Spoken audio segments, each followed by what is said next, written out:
I call this the Big 3 Plus. It's the first 3 submissions most people generally learn. First is a hip heist. Well, not submissions, but guard work. This is a hip heist. I'm going to lift my hips up as high as I can and carry my opponent over. Notice my right leg is kind of trapped on his hips. The other one swings him over. The important detail here is to get your hips as high as possible and get up on your hand if possible for this type of hip heist. You also want your opponent to carry you up. Now I can walk on my hand and raise my hips up higher if I had to at that point. That's a detail or something that you'll develop with time. Notice how I let my opponent pull me up with the hip heist. That's what makes this hip heist work and what makes it smooth. Everything should flow smoothly as you hip heist.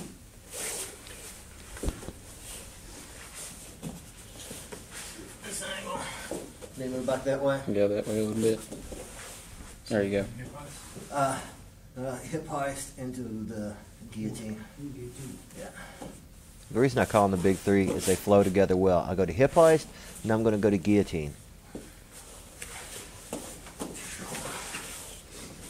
With this guillotine, notice this big push with my hips. That's what makes everything work. You want your shoulders in front of your hips, and you do not want your hips behind your shoulders.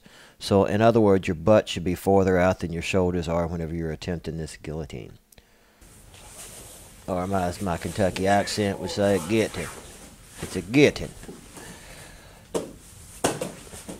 Big scoot with the hips to create a good angle and finish. It's a high elbow style guillotine.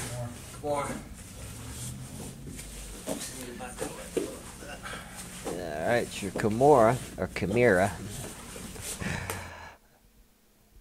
You're going to make that same big scoot with your hips. Now you have to get to the side to finish your Kimuras off. Lock your feet together. The most common mistake people make is trying to go for this lock and remaining underneath the person.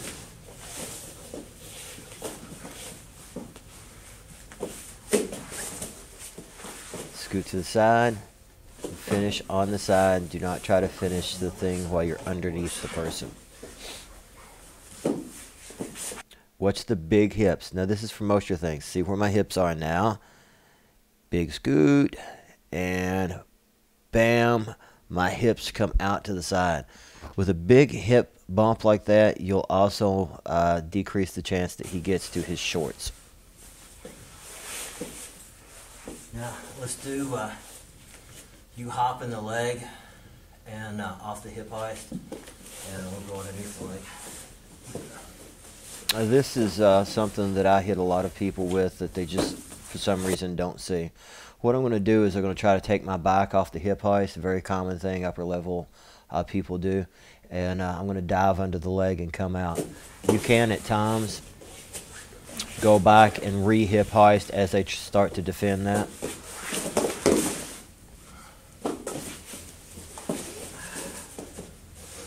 This is a very effective move, but you have to be really smooth and have good timing with it.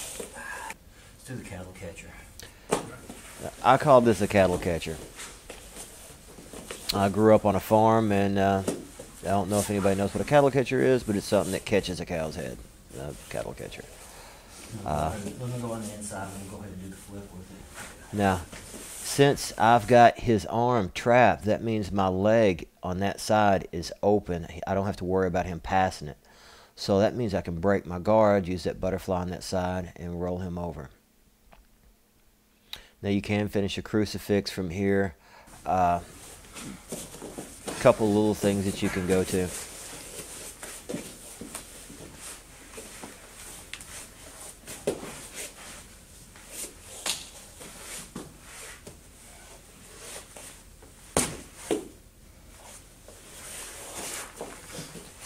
Techniques like this, especially this particular cattle catcher technique, if you can do it slow whenever you're rolling with your partners, and that's how you're going to perfect your technique.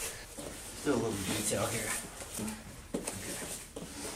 What I want to do is I want to show that you don't trap this arm, people can roll.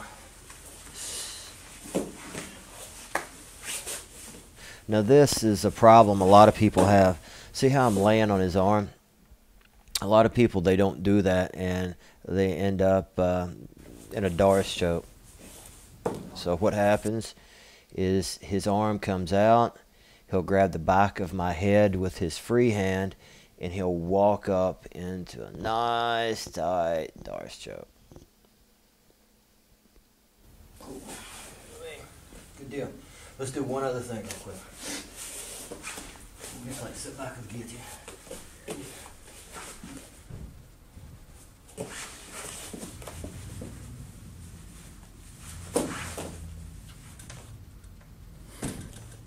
They want to get, you don't want to like have space with their neck, you want to be uptight. That's good to finish. Walk around, do a walk around like you walk around guillotine. Walk it down. And if you're in a guillotine, you want your head on the opposite side of your body. So that's the walk around, that's a defense. With the right hand position and body position, you can usually get a roll as this person tries to walk around. Now, should someone walk with the same side, with their head and their body on the same side, basically, if they put their body on the same side as their head, you can finish your guillotine much easier. So you don't really have to worry about that too much. Notice how the shoulders go up. That's the position that you're looking for. The tilt of the body, bringing him over in there, and you can finish to the guillotine that way. Here's a hand position that is important that some people don't know about. I'm gonna go on that, push on his shoulder, and then I'm gonna reach across and lock my hand on my wrist. It makes rolling him just a lot easier. You can actually set up the roll with that and bypass the guillotine. From standing, you can do a nasty neck crank there. Anyway, hope you guys enjoy this. This is the first 3 submissions that I teach, plus some extras. So I call this the Big 3 plus. Thanks, guys.